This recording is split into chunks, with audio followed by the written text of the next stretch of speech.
New revelations on the Delphi double murders. Today, opening statements were delivered and testimony began in the trial of Richard Allen.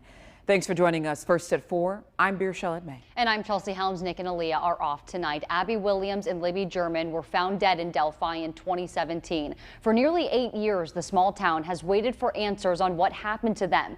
And this morning, the prosecution and defense started laying out their cases, and they include multiple new details. No cameras are allowed at this trial, but as Fox 59's Russ McQuaid has shown us, he's been following this from day one, and inside the courtroom, a lot is happening, including this morning. So, Russ, what new information have we learned so far? Well, good afternoon. The first witness up on the stand this morning was Becky Patty. She's the grandmother of Liberty German, and she told jurors about the day in February of 2017 when her granddaughter Libby and her best friend Abby Williams went for a light hike along the Monon High Bridge Trail outside of Delphi, and they were later abducted and found slain the next day. The families of Abby Williams and Libby German arrived just before 8 a.m. And Allen's family is there too, as a dozen jurors and 4 alternates listen to opening statements of the state and the defense. Prosecutor Nicholas McLeland went first and over the course of 20 minutes told jurors that Richard Allen is Bridge Guy, the man who stalked Libby and Abby on the bridge that day, whose image was captured on Libby's phone. And he matches the description of a man seen on the Monon High Bridge in the minutes just before the girls were abducted. That Allen has confessed, and he knew details that only the killer would know, and investigators found a bullet that matches Allen's gun at the site where the girls' bodies were discovered. Defense attorney Andrew Baldwin countered that the witness descriptions are inconsistent. Allen suffered a mental health crisis that led to false confessions. The bullet testing was inconclusive, and that the girls were likely abducted on Monday afternoon, driven away from the bridge, killed elsewhere, and their bodies were placed not far from the banks of Deer Creek early Tuesday morning, several hours before they were found. Becky Patty told jurors that this week state police sought a DNA sample to be matched to a strand of hair found in Abby's hand at the crime scene. More than 7.5 years after the evidence was discovered, the defense says that's an example of a slipshod investigation. Now, just before opening statements this morning, Judge Gull made a ruling that is detrimental to the defense. See, the defense wanted to include in its testimony and evidence those 2 sketches we've been so familiar with over these years. One of the older man with the slouch hat and a little bit of a bearded face. The other of a young curly-haired kid. We never knew where that sketch came from.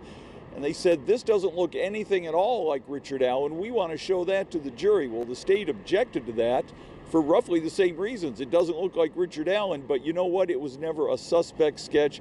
It was only to help us with the investigation, and if the jurors look at this, they'll be confused. This morning, the judge agreed with the prosecution. Those sketches will not come into evidence at this trial. Well, Russ, as we've mentioned as well, there are no cameras in the courtroom, but you have been our eyes and ears inside of the courtroom, and I know you watched as the suspect listened to the state start to lay out some of this case. So any reaction from Allen as prosecutors are now describing the murders and his alleged involvement? I've seen him in court 4 days this week. He is clean shaven. He's looking a little bit healthier. He is more engaged with his attorneys, and also specifically and importantly, he's not in jail fatigues and handcuffs. When you go to trial, you dress in civilian clothes, and the corrections officers or deputies around you also dress in civilian clothes. As I said, he was more animated, he's engaging with his attorneys, and he's looking a little bit more positive and relieved than the many times I've seen him in court when he was frankly very downcast. Yeah, and we know that attire is typically so that jurors don't have any preconceived notions about the defendant, so it makes sense that he is in those civilian clothes. Now, Russ, another thing that we found interesting is we learned that some media has been banned from this trial. So what can you tell us about that? Well, Judge Gull's been very specific. As you mentioned, no cameras in the courtroom. We held a half-hour briefing, which was on the record, but off camera with the judge in those courtroom yesterday afternoon, which she laid out very specifically. There is a part of this courthouse I do not want on camera. It's right over there. You can't see it, but it's behind a curtain of black tarps.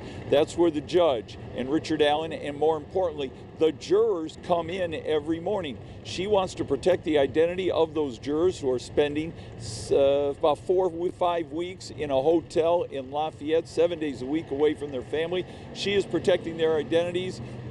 Sure enough, this morning, there were at least 4 to 5 different photographers, one of them from a network, another one from a wire service, who were out there shooting pictures and video of the jurors rolling up. She said those 5 photographers have been banned from this trial. I have taken their cameras, I've taken their SIM cards, all their film, I've destroyed it. They won't get their cameras back. And as she said, I want Richard Allen to have a fair trial without the nonsense of the media, which also brings into effect there are a lot of social media posters in this town who aren't from Indiana who have been watching this case nationally and internationally, and they are up there or they are jockeying for position long before dawn to get some of those rare seats inside that courtroom. Thank you for giving us some insight. For sure, we have heard this described as somewhat of a media circus, That's a trial right. circus as well, because so many twists and turns in this case, but at the center of it, these 2 girls and justice. So Russ will be inside that courtroom looking for the answers that so many are. Russ, thank you. In the meantime, we also are joined with some of our legal experts, including Fox 59's legal analyst John Tompkins, to give us some perspective about what happened here today. There's so much to break down. We're happy to have you with us. What would you say were the key takeaways from today's opening statements?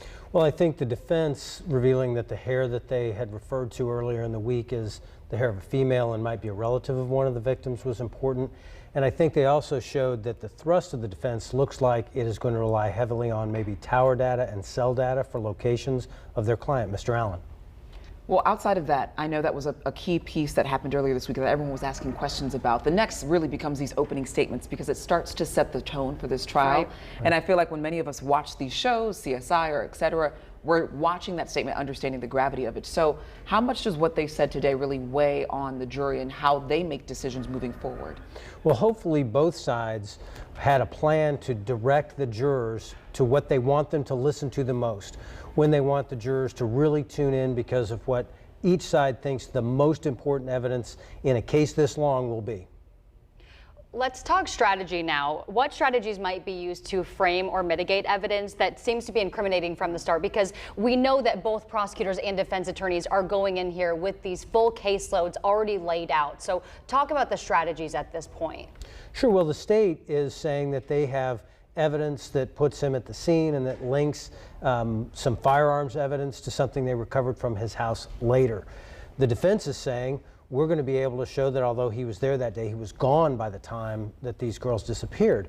So that's what it looks like both are going to be doing. And John, before we do let you go, that motion that we heard Russ talking about there, with them deciding to throw out the sketches, does that hurt the defense and them moving forward and saying, hey, you know what, there's so many different people they thought this was and it's not our guy? So does it hurt them?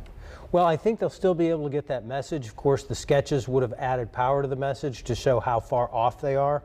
But that message is still going to be he wasn't there, and we can show you that he wasn't there. All right, John Tompkins, thank you so much for your time. And as you know, John will be joining us throughout the trial to break down really what goes on in the courtroom, because it's a lot for us all to digest, and we're lucky to have you here with us. John, thank you. As you know, there is a lot of attention on this trial. Delphi is a really small town, and the murders happened 8 years ago. Allen has been in custody for almost 2 years. This trial, as we've mentioned, has been delayed time and time again. Angela Ganote now takes us back to the start of this case and shows us the long wait for answers. February 13, 2017, Abby Williams and Libby German went for a hike on the Monon High Bridge. They were supposed to meet a family member to be picked up later that day, but they never showed up. For her to go, this long without communication on any kind of social media, even on Facebook, she's always posting something or talking to her friends. But going this long is just not typical at all for her. Something is astray. The girls were reported missing, and hundreds of volunteers signed up to help find them. If one of my kids were missing like this, I'd be out searching all night. We're not stopping until she's home. That's what we're doing. That's what I'm doing. Searches continued the next morning. Around 12 p.m. on February 14th, a search team found 2 bodies. The next day, they were confirmed to be Abby and Libby. One of my friends that was with me hunting, her husband was in another group that was going along on the south side of the creek.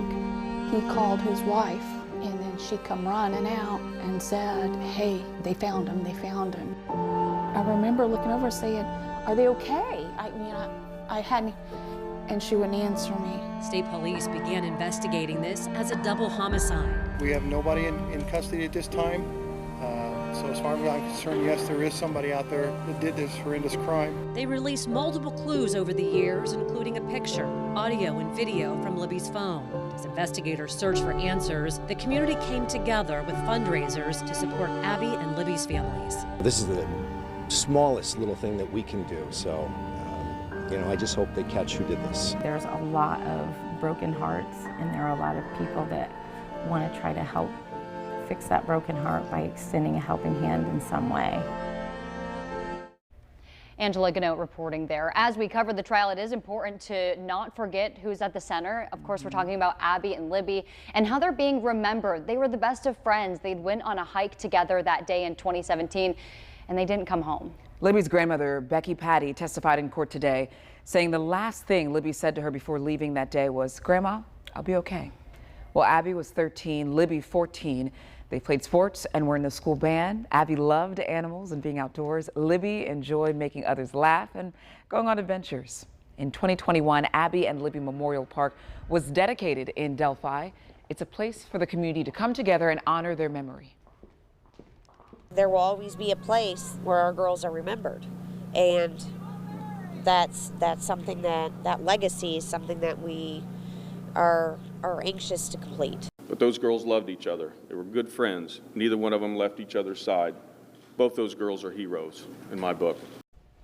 Our coverage of day one of the Delphi murder trials continues at fox59.com, and you can read everything about Russ and Max's coverage there, what they've learned inside the courtroom today, and go there anytime for updates, including as well the ways that we are continuing to honor these two little girls. Coming up